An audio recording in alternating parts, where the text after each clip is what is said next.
En epidemiología, la verdad, casi todo gira en torno a una sola pregunta. ¿Esto causa aquello? Y bueno, seguirle la pista a esa respuesta ha sido toda una odisea, desde las primeras intuiciones hasta las herramientas matemáticas súper sofisticadas que tenemos hoy. Así que vamos a hacer un recorrido por esa evolución. Esta es, digamos, la pregunta del millón en epidemiología. Y claro, responderla es el reto más grande. Porque una cosa es ver que dos cosas pasan al mismo tiempo, y otra muy distinta es saber si una de verdad causa la otra. Esa diferencia es lo que convierte un montón de datos en conocimiento que, literalmente, puede salvar vidas. Esta frase es importantísima. Pongan atención. Es la clave para todo lo que vamos a ver. La inferencia causal no es como seguir una receta de cocina. No hay un programa o un algoritmo mágico. Es más bien un proceso de investigación, casi como ser un detective. Hay que poner a prueba nuestras ideas y, más importante todavía, tratar de tumbar las explicaciones que compiten con la nuestra. Y bueno, aquí es donde arranca nuestra historia. Por mucho tiempo, la epidemiología se apoyó en consideraciones, como las famosísimas de Bradford Hill. Eran guías súper útiles, la verdad. Pero con el tiempo la ciencia se dio cuenta de que necesitaba algo más, algo con mucho más rigor matemático. Y justo aquí estaba el meollo del asunto. Lo que Hill pensó como una guía flexible para ayudar a pensar, se empezó a usar como una lista de súper. ¿Cumple esto? Palomita. ¿Y esto? Palomita. Pero la ciencia de verdad no funciona así. No se trata de ir marcando casillas, se trata de atacar un problema desde todos los frentes posibles, buscando descartar que sea pura suerte o que tengamos sesgos. Esta limitación fue precisamente lo que nos empujó a buscar la siguiente gran idea. El siguiente paso en esta evolución fue, enfrentarse a la complejidad del mundo real. A ver, las enfermedades crónicas no son como una gripa, que tiene un solo virus. No, son una red complicadísima de factores. Y para empezar a desenredar esa madeja, necesitábamos modelos completamente nuevos.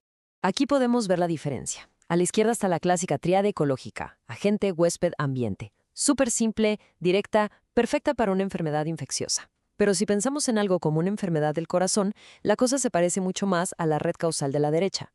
El problema es que esta red, aunque era más realista, pues nomás era un dibujo. No nos daba reglas claras para saber si una variable era un confusor, o sea, algo que nos mete ruido en la relación, o si era un mediador, algo que es parte del caminito causal. Y créanme, esa distinción lo es todo. Y es aquí donde entra Kenneth Rothman y le da un giro al asunto, porque formaliza esta idea de que todo tiene muchas causas. Lo brillante de su modelo es cómo redefine un factor de riesgo. Ya no es una causa por sí misma, sino una causa componente. O sea, es una pieza necesaria del rompecabezas causal, pero casi nunca es suficiente por sí sola. Este diagrama, estos pasteles, lo explican perfecto. Cada columna es un pastel completo, una causa suficiente. Fíjense en el componente A, que está en los dos primeros. Imaginen que A es fumar. Vemos que fumar por sí solo no es suficiente para causar la enfermedad. Necesita que se junten los componentes B y C, o los componentes D y E, para que el pastel esté completo. Por primera vez teníamos una forma súper clara de pensar en cómo interactúan los factores biológicos.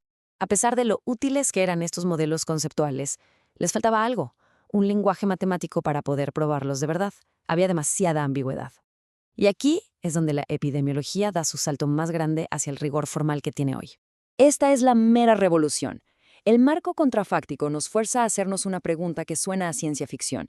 ¿Qué hubiera pasado si? A ver, para una persona que estuvo expuesta, es imposible observar qué le habría pasado si no se hubiera expuesto. Imposible. Por eso, el gran objetivo de la epidemiología moderna es estimar ese qué hubiera pasado, pero a nivel de toda la población. Y para que esta estimación funcione, tenemos que pararnos sobre tres supuestos fundamentales. El primero, consistencia, que lo que medimos es lo que de verdad pasó. El segundo, intercambiabilidad, que nuestros grupos, expuestos y no expuestos, son comparables, que no hay factores ocultos que los hagan diferentes. Este es el gran reto, siempre. Y tercero, positividad, que para todos los tipos de personas en el estudio sea posible estar en cualquiera de los dos grupos. Estos tres supuestos son el puente entre los datos que tenemos y la causa que andamos buscando. Entonces, si el marco contrafáctico es el lenguaje matemático, los DAGs son el mapa visual. Nos dejan dibujar todas nuestras suposiciones sobre qué causa qué. Y su poder está en que este mapa nos da reglas súper claras para el análisis. Nos dice con precisión qué variables hay que controlar para cerrar esas puertas traseras de sesgo y poder así aislar la relación que de verdad nos interesa. Y ahora sí, entramos a lo más avanzado. Porque incluso con estas herramientas tan poderosas, en el mundo real siempre nos topamos con dos problemas gigantes. Confusores que no podemos medir y resultados de estudios que a lo mejor no aplican para otras poblaciones. Entonces, ¿qué se hace cuando se sospecha que hay un factor de confusión importante que simplemente no se pudo medir? Aquí es donde entra una de las ideas más nuevas e ingeniosas, la inferencia causal proximal. Es un enfoque que ataca de frente lo que es básicamente el talón de Aquiles de muchísimos estudios observacionales. La estrategia de la PSI es de verdad brillante. En lugar de obsesionarse con medir lo inmedible, busca sus sombras, sus proxies. Usa una variable que está relacionada con ese confusor oculto antes de la exposición y otra que está relacionada después del resultado. Y al modelar matemáticamente la relación entre estas sombras, se puede, increíblemente, corregir el sesgo de ese factor que nunca vimos. De verdad, es un cambio total de cómo pensábamos las cosas. El otro gran desafío es la validez externa.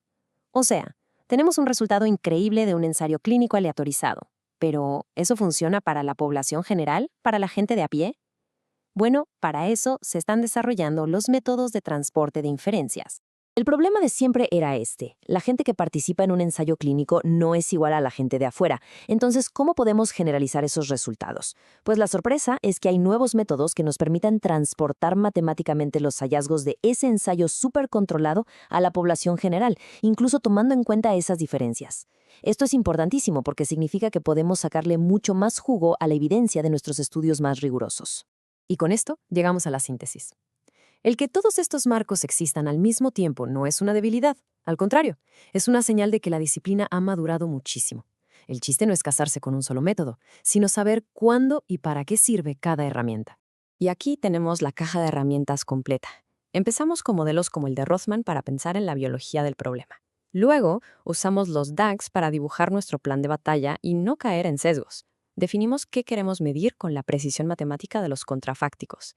Y cuando la realidad nos da datos imperfectos, tenemos herramientas de punta como la PSI y la transportabilidad. La maestría, de verdad, no está en dominar una sola, sino en saber combinarlas todas.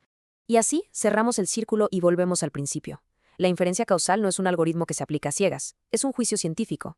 Y todas estas son las herramientas que nos permiten que ese juicio sea lo más riguroso y transparente posible. La pregunta final, la que define nuestro trabajo, es: ¿cómo integramos todo este arsenal de métodos con nuestro conocimiento de expertos para, al final del día, acercarnos un poquito más a la verdad?